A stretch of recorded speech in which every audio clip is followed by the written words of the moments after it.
Sean todos bienvenidos a la conferencia denominada Tendencia de los procesos de investigación en la sociedad 5.0. Soy Rosa Belén Pérez Oliveros de la Universidad Nacional Abierta de la República Bolivariana de Venezuela. Conceptualizar la sociedad 5.0 parte de entender una metáfora para la mejora socioplanetaria a través de la cual se busca mejorar la calidad de vida de los seres humanos y equilibrar el progreso de las naciones a partir de la resolución de problemas económicos, sociales, sanitarios, ecológicos, utilizando las más novedosas producciones tecnocientíficas, entre las cuales podemos mencionar Internet y su particular proyecto denominado el Internet de las Cosas y los manejos de altos volúmenes de información o data, lo cual se encierra en el concepto de Big Data y la inteligencia artificial, una temática que tiene en un proceso intenso de reflexión a la humanidad completa. Al estudiar la historia de la evolución societaria de nuestro planeta, podemos identificar los cambios que se han gestado desde una sociedad de caza y pesca que luego convino en una sociedad agricultora en donde hubo mejoras en la condición de vida de los seres humanos con respecto a la consecución de los alimentos para sobrevivir. El desarrollo de la sociedad industrializada en sus dos o tres etapas consecuentes también marcó una nueva manera de socializar, de interactuar y de que el ser humano pudiera llevar a cabo tareas para la mejora de su condición de vida. Con la llegada de Internet, evidentemente se gestó la sociedad de la información, del conocimiento, de esta sociedad en red que ahora nos pone el reto de la inteligencia artificial, dada la construcción de equipos tecnológicos que aparentan tener una inteligencia que les hace actuar de manera bastante impactante. Estos objetivos de desarrollo sostenible de la PNUD forman parte de la Agenda para 2030 y se sostienen en 17 aspectos. El número 1, fin de la pobreza. 2, hambre cero. 3, salud y bienestar. 4, educación de calidad. 5, igualdad de género. 6, agua limpia y saneamiento. 7, energía asequible y no contaminante. 8, trabajo decente y crecimiento económico. 9, industria, innovación e infraestructura. 10, resolución de las desigualdades. 11, ciudades y comunidades sostenibles. 12, producción y consumo responsable. 13, acción por el clima. 14, vida submarina. 15, vida de ecosistemas terrestres. 16, paz, justicia e instituciones sólidas. 17, alianzas para lograr estos objetivos. Al analizar brevemente estos 17 aspectos, obviamente tenemos una conexión directa con 17 prioridades que corresponden a los acuerdos mundiales para el desarrollo de una sociedad mejor para todos los ciudadanos. Esto quiere decir que tenemos en el tapete 17 aspectos que nos marcan las nuevas tendencias de estudio y de investigación que deben ser aplicados y deben ser atendidos por todos aquellos que requieran enfrentar y desarrollar un proceso investigativo de alto impacto. Al tener presente estos Objetivos de Desarrollo Sostenible de PNUD surgen ideas, empatía entre el pensamiento de todos aquellos investigadores que se sienten motivados para ubicar soluciones ante tan delicados problemas. Esto sirve de base para estructurar investigaciones novedosas utilizando enfoques adecuados, determinar los alcances que puede tener la investigación, establecer también el grado de dificultad y emprender la interesante aventura de hacer una revisión bibliográfica que dé sustento a esas ideas iniciales y que pueden ser susceptibles a transformarse en constructos teóricos de alto interés e impacto mundial. Vale la pena repasar la etimología de la palabra investigar, la cual proviene de dos voces latinas, investigare y vestigium. Investigare se refiere a la acción de buscar, inquirir o indagar una temática de interés, mientras que vestigium significa ir detrás o en pos de una huella que otra persona marcó antes que nosotros. Es buscar pistas para encontrar la realidad.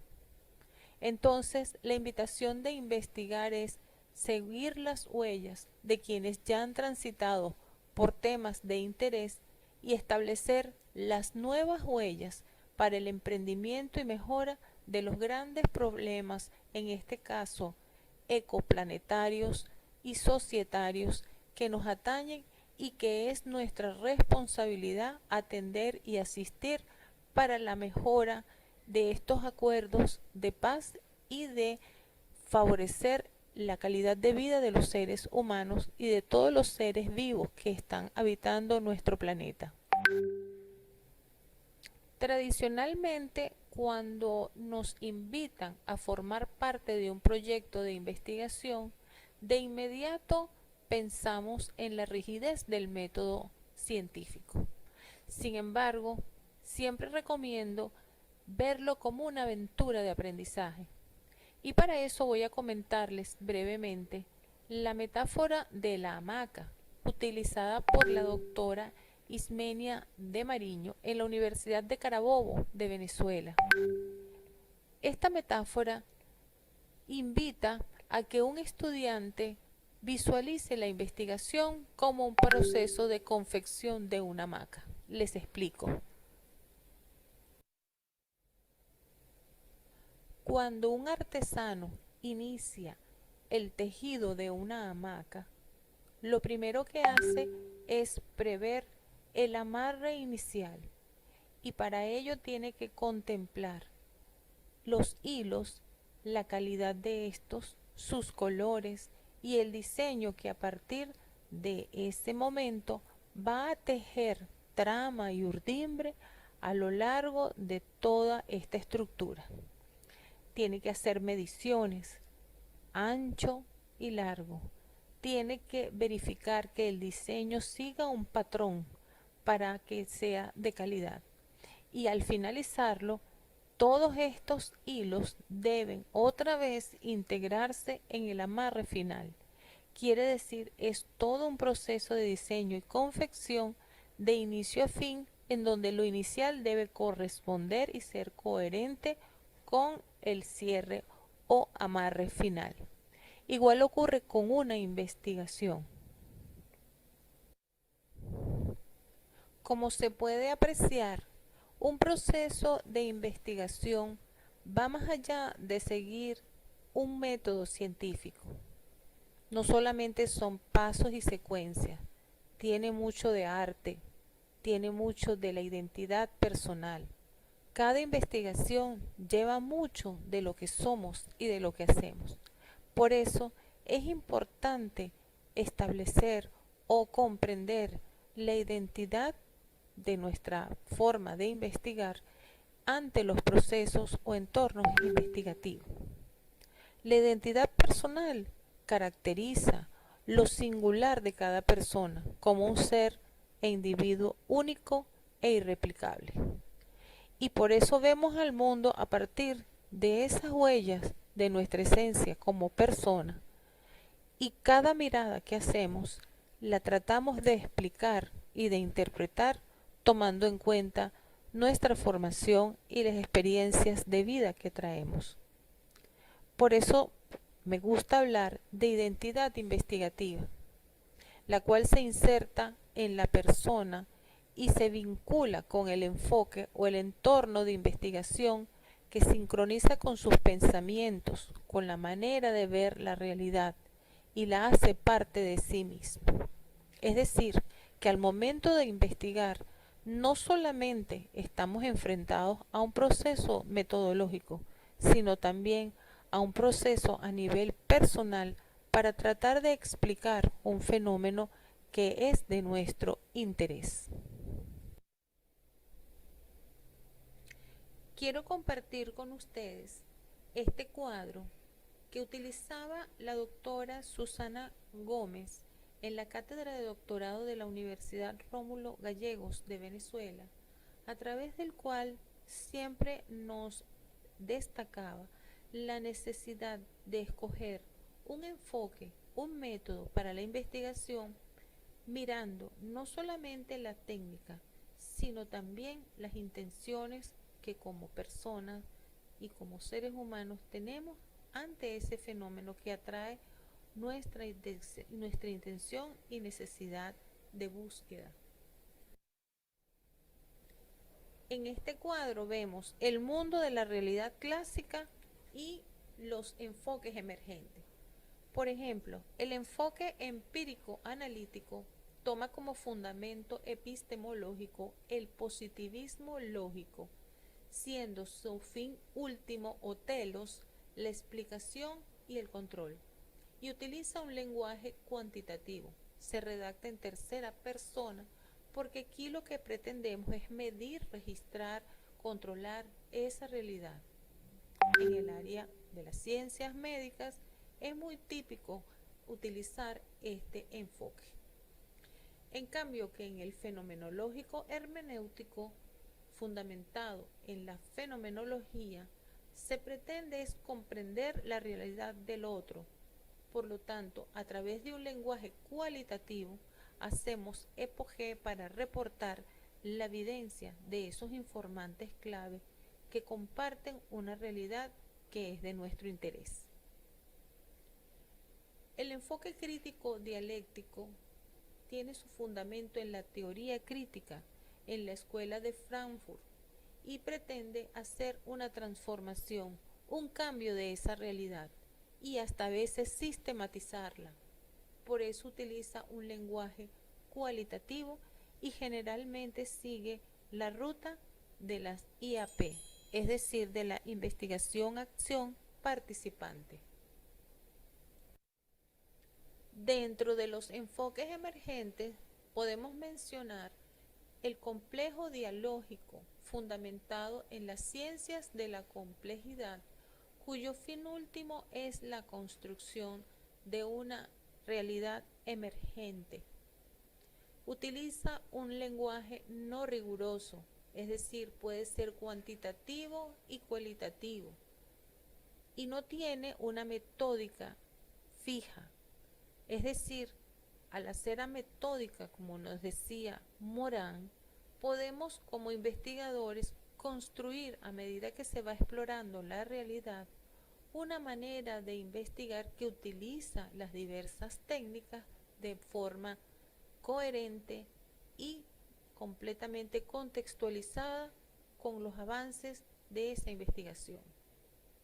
Finalmente, la transcomplejidad, fundamentada en la complejidad también y la transdisciplinaridad, cuyo fin último es la resignificación de la realidad, y también utiliza un lenguaje mixto.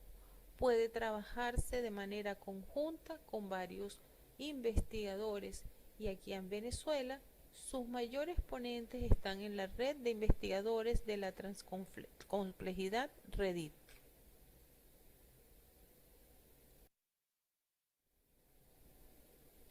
Como se puede apreciar, todos los elementos relacionados con un proceso investigativo tienden a una gestión de conocimiento que parte de un orden lógico que toma en cuenta los aspectos preparatorios, es decir, de los conceptos asociados a la investigación, el tratamiento de sus datos, que pueden ser cuantitativos y cualitativos, su representación tanto en cuadros como en ilustraciones, es decir, pueden ser ilustrativos o gráficos.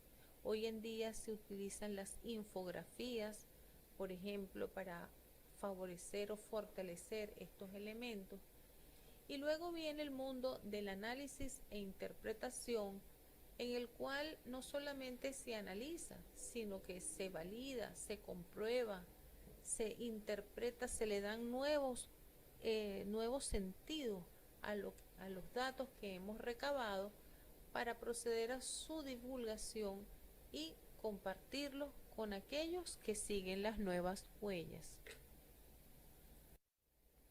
Para sintetizar lo que hemos hablado, podemos decir entonces que los recursos tecnológicos nos permiten en la actualidad, al momento de definir el problema de investigación, hacer búsquedas expertas en los repositorios institucionales y científicos, en las revistas arbitradas de distintas instituciones de gran prestigio internacional, para sintetizar variables, dimensiones o categorías y las preguntas, inclusive las palabras clave que dan sustento a la investigación. Luego podemos revisar a través de revisiones sistemáticas la realidad teórica que corresponde al sustento epistemológico de la investigación, siguiendo por supuesto los patrones metodológicos, es decir, el enfoque, tipo, la fase, las técnicas, los instrumentos que plantea cada uno de estos enfoques que comentamos hace minutos. Los famosos chat GPT o los chats de inteligencia artificial, hoy tan en boga, ayudan a interpretar de manera muy sucinta algunos resultados o algunas inquietudes que tengamos como investigadores. Sin embargo, esas respuestas son construidas a través de algoritmos que, con intenciones muy particulares, sus creadores someten a esas maneras de analizar y de construir esas respuestas. Por eso, nunca en el terreno de la investigación debemos olvidarnos del análisis que nos implica como seres humanos analizar el todo, las partes, inclusive desaprender, dejar a un lado lo que sabemos para poder integrar los elementos que emergen tras un proceso investigativo y luego sintetizar todo eso que hemos visto para poder valorar, resignificar y comprender lo nuevo que trae esta investigación. La presentación y el análisis de los resultados de una investigación es un momento crucial, porque allí es donde se concreta la innovación y la creatividad de sus autores para exponer y darle significado a una realidad estudiada. De allí la importancia de la estructuración adecuada de los datos, que debe reflejar su organización, la transcripción fidedigna de lo observado y de lo encontrado para hacer su análisis material. Esto implica aplicar criterios que garanticen la calidad de estos resultados desde el punto de vista de su confiabilidad, credibilidad, transparencia y transferencia. Este análisis también es recomendable hacerlo al menos en dos niveles. Un primer nivel en donde se comprueban las unidades observadas o registradas en función de las categorías o dimensiones establecidas.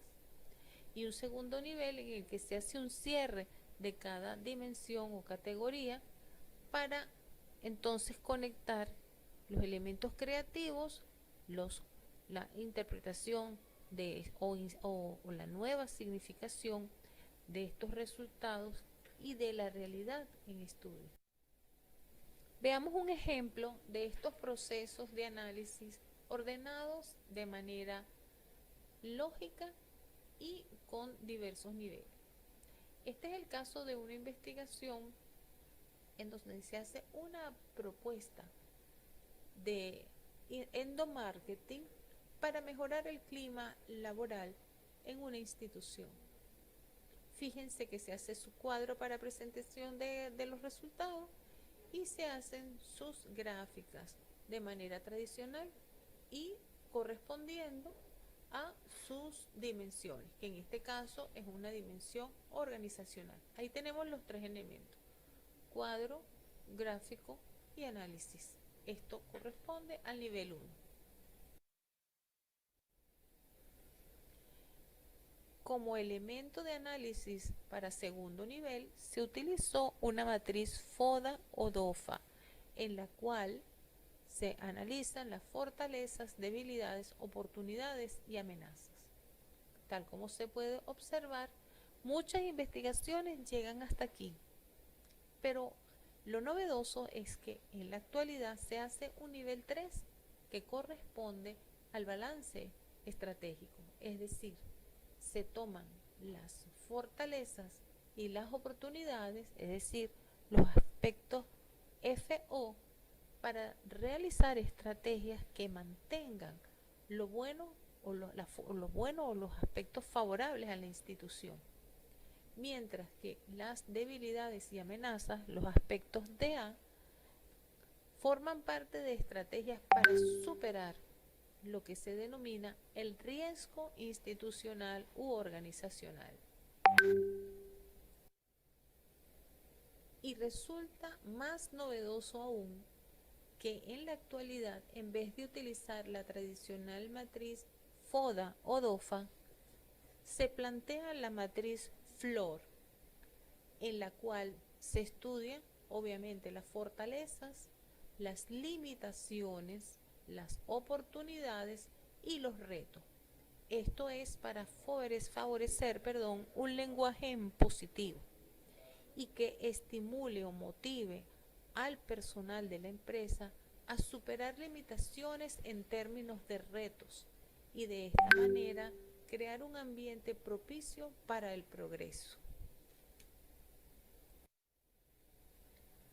Cambiando de aspecto, debemos hacer énfasis en la necesidad de que en toda investigación, no solamente en el terreno de las ciencias de la salud, sino en las ciencias sociales, deben tomarse en cuenta los aspectos bioéticos y bioseguros que comprometen a la investigación.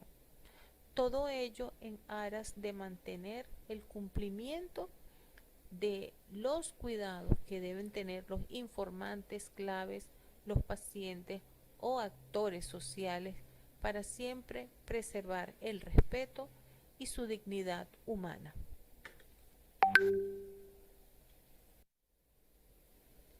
Finalmente se comenta el caso de una investigación cuantitativa realizada con la integración de sistemas tecnológicos de geoubicación. Es el caso de los servicios que ofrece recursos como Google Maps. Se diseñó una red GPOINT, es decir, una red de fibra óptica en las costas de un país sudamericano, una zona muy árida, una zona que tenía muchos problemas para su acceso y los investigadores no podían trasladarse con facilidad hasta ella.